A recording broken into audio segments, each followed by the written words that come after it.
예수님 이해하기 2. 성경에서 성육신의 목적 찾기.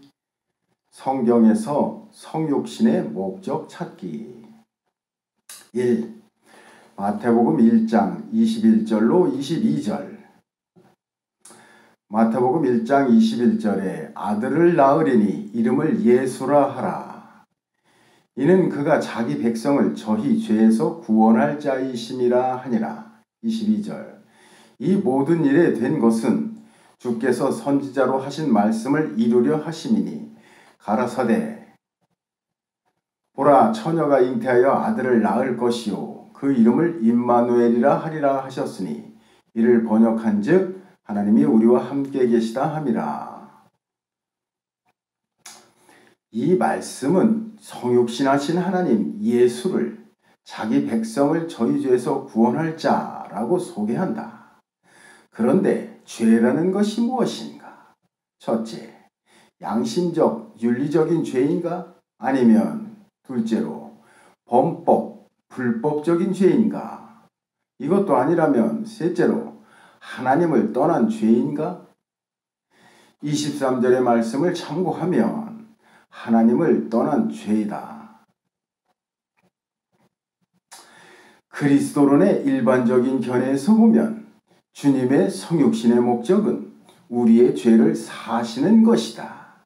하지만 죄사함은 이미 구약의 제사를 통해서도 이루어져 왔고 특별히 요한의 세례를 통해서 특정한 장소와 방법에 국한되었던 의식의 틀까지 벗어버렸다. 요한의 세례 이후에는 어느 곳에서든지 하나님의 사람으로 인정받는 사람에 의해 죄사함이 이루어질 수 있었던 것이다.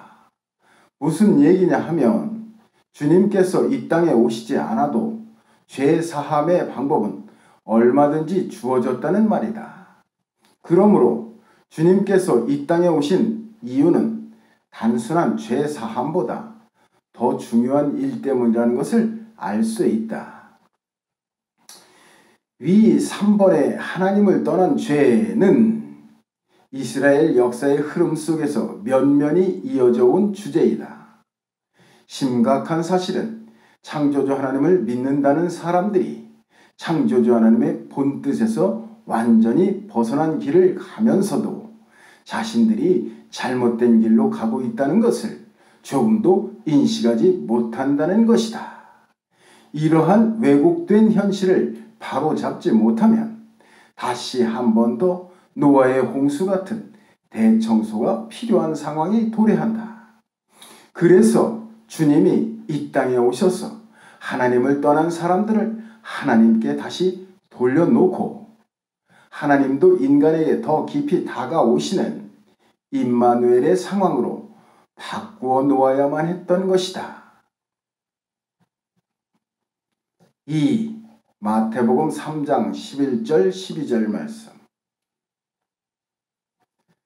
나는 너희로 회개케 하기 위하여 물로 세례를 주거니와 내 뒤에 오시는 이는 나보다 능력이 많으시니 나는 그의 신을 들기도 감당치 못하겠노라. 그는 성령과 불로 너희에게 침례를 줄 것이요 손에 키를 들고 자기의 타작마당을 정하게 하사 알곡은 모아 곳간에 들이고 죽정이는 꺼지지 않는 불에 태우시리라. 이 말씀에서 성육신하신 하나님 예수는 요한의 회개와 다른 결과를 주시지요. 그것은 성령과 불로 침례를 주시는 것이고 알곡은 모아 곳간에 들이고 죽정이는 꺼지지 않는 불에 태우시는 것이어요. 그렇다면 요한의 회개란 무엇인가요? 요한은 의인의 표상이지요. 그는 광야에서 깊은 수련을 하여 풍채에서 카리스마가 넘쳐나고 거룩하고 성별된 자태가 눈부신 빛을 발하는 사람이었어요. 그래서 그 앞에서 사람들은 자신의 더러운 죄를 고백하고 사함받기를 원했어요. 그리고 죄 사함을 받은 후로는 정결한 삶, 정직한 삶을 살겠다고 다짐하게 되지요. 부도덕한 옛사람을 벗어버리고 윤리적이고 양심적인 새 삶으로 돌아서는 것이어요. 이것이 요한의 돌이킴, 즉 요한의 회개지요. 그런데 주님은 요한의 회개와 차원이 다른 회개를 요구하신다는 것이어요. 그 차원이 전혀 다른 회개가 무엇인가요? 영적인 차원의 새 삶이지요. 주님의 영적인 삶과 죽음을 명확하게 가르친다는 것이어요. 성령의 침례를 받으면 영원한 새 생명을 얻어 천국의 곳간에 들어가고, 불의 침례를 받으면 영원히 꺼지지 않는 지옥불의 형벌을 받는다는 선언이에요. 요한의 외침이 사람다운 삶으로의 돌아섬이라면 주님의 외침은 천국으로의 돌아섬이 되는 것이지요. 주님이 가시는 곳에는 분명한 구별이 나타나요. 주님의 말씀에 대한 찬성과 반대가 확연히 구별되지요. 이처럼 주님은 천국의 사람과 이 땅의 사람을 명확하게 구분하시지요.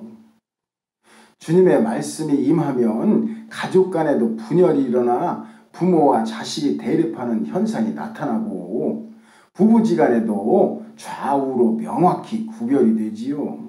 이런 점에서 주님은 이 땅에 화평을 주시러 오신 분이 아니라 분열을 주러 오신 분이라고 스스로 밝히시는 것이지요.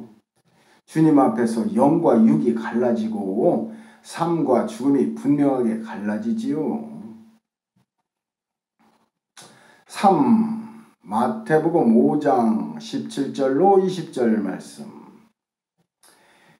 내가 율법이나 선지자나 폐하러 온 줄로 생각지 말라. 폐하러 온 것이 아니요 완전케 하려 함이로다.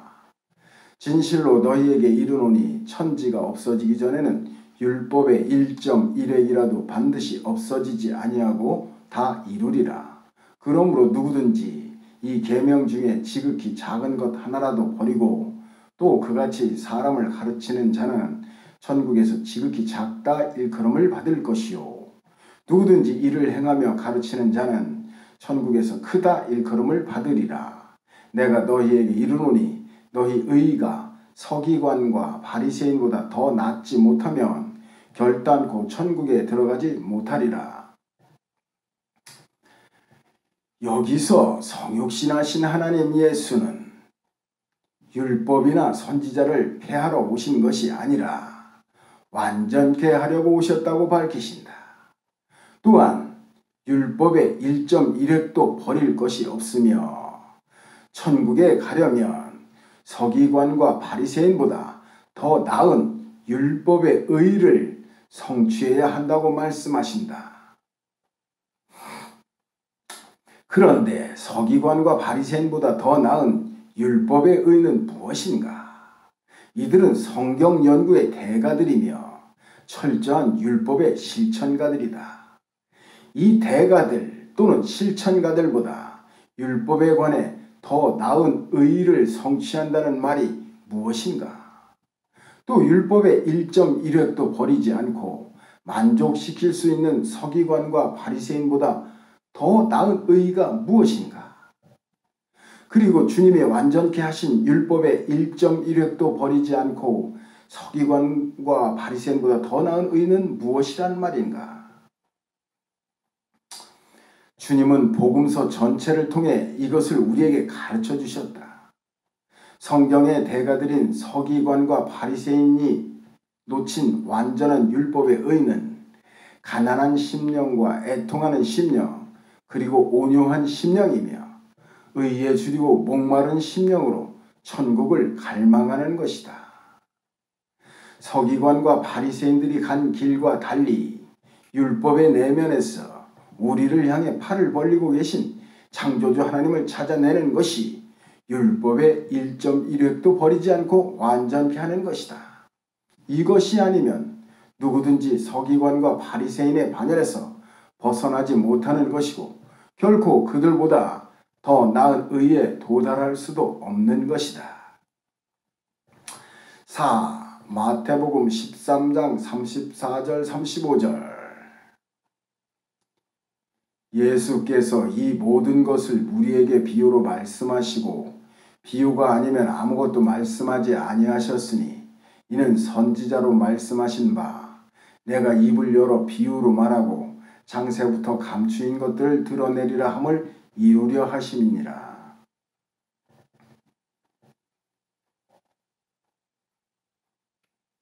여기서 성육신하신 하나님 예수는 비유를 통해 창세부터 감추인 것들을 드러내시는 분이라고 소개된다.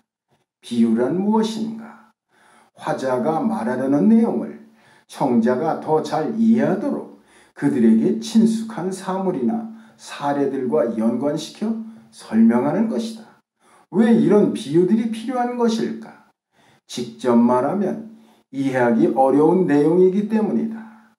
주님이 전하시는 내용이 창세부터 감추인 것들이기 때문에 사람들이 쉽게 받아들이지 못하는 것이다. 중요한 것은 주님이 창세부터 감추인 것들을 드러내신다는 점이에요. 창세부터 감추인 것들은 창조주 하나님의 창조 원리들과 창조 목적에 관한 것, 그리고 에덴 동산에 대한 바른 이해 등이 포함되는 것이지요. 결론적으로 주님이 성육신하신 목적은 창조주 하나님의 창조 원리와 구원의 계획, 천국 가는 길 등에 대해 왜곡되고 뒤틀린 내용을 바로잡고 천국으로 향하는 길에 앞장서시기 위한 것이라는 뜻이지요. 따라서 주님이 가신 길, 마음으로 가는 길, 말씀 속에서 창조주 하나님을 만나는 길, 이 땅의 가치관이 아니라 창조주 하나님의 세계관을 따르는 길에 우리가 동참하는 것이 주님의 성육신의 목적이에요. 그러므로 주님이 목적하신 그 길을 따라가면 우리 모두 천국에 이룰 수 있지요. 아멘.